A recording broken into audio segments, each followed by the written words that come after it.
wind 3009, gusting 23, clear to land, runway 32 left. Condor 426, runway 32 left, cleared to land. What you're seeing here may appear to be an ordinary Condor Boeing 767 arrival. But what you may not know is that this aircraft is landing in one of the most remote cities in North America, Whitehorse, Yukon, Canada. Whitehorse is the capital city of Canada's Yukon Territory, located just above the 60th parallel north, and is the largest city in northern Canada. Condor Airlines of Germany operates this 767 on a seasonal transatlantic flight between Frankfurt and Whitehorse, once a week between June and September. Sounds fairly normal, right? In my hometown of Calgary, Alberta, Condor usually serves us 2 to 4 times a week, year after year, again between June and September. This seems like a standard seasonal route. But here's the thing. Calgary has a population of around 1.2 million.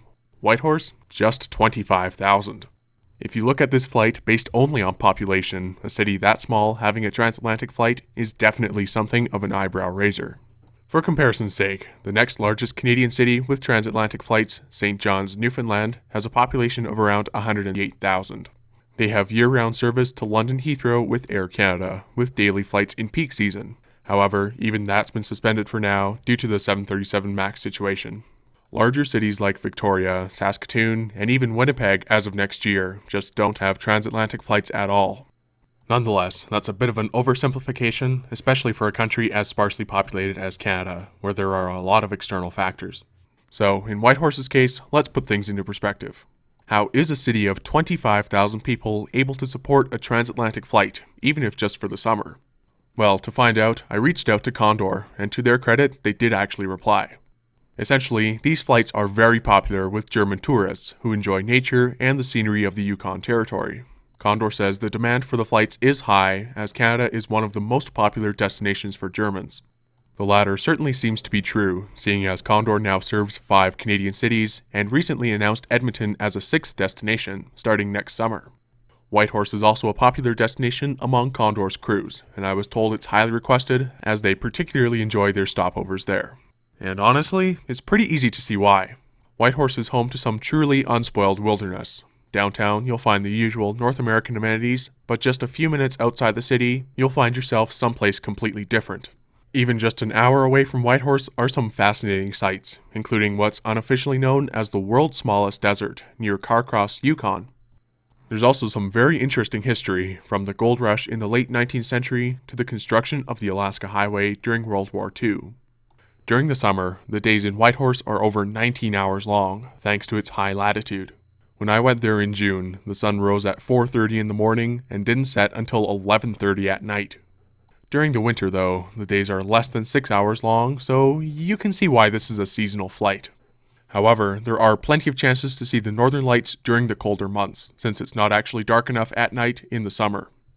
As the largest city in the north, Whitehorse is served by Erik Nielsen Whitehorse International Airport. The airport is home to Yukon's airline, Air North, which operates flights to cities in Alberta, British Columbia, and even Ottawa via Yellowknife on a seasonal basis. They also serve regional routes within Yukon, using ATR-42s and the occasional Hawker Siddeley HS-748. Air Canada and WestJet also fly here, from Vancouver and Calgary respectively, though WestJet's flight is seasonal. And of course, there's this very flight with Condor to Frankfurt. Logistically, Condor says that after all their years operating flights to Whitehorse, everyone involved, including the airport, car rental services, and RV operators, have all dealt quite well with it. 2019 also marks Condor's 20th anniversary of serving Whitehorse, and surprisingly enough, it's not their only destination above the 60th parallel.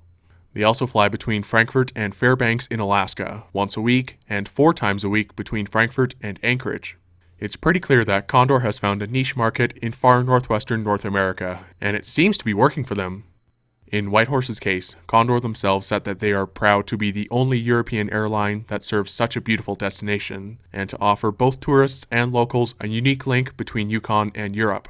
They also called Whitehorse a gem in their network, and a destination they wouldn't want to miss. While the situation with former parent company Thomas Cook is unfortunate, flights to Whitehorse for summer 2020 are open for booking, so it seems to me that this bizarre transatlantic route with Condor will indeed live on. A special thank you to Condor's media team for answering my questions about this peculiar route of theirs, and thank you very much for watching. I honestly had a wonderful time in Whitehorse last June, and I figured that Condor's flight here was something worth looking into. Who knows, it might make for a pretty interesting trip report one day. But as always, please leave a like if you enjoyed the video, subscribe if you're new, and I'll see you next time.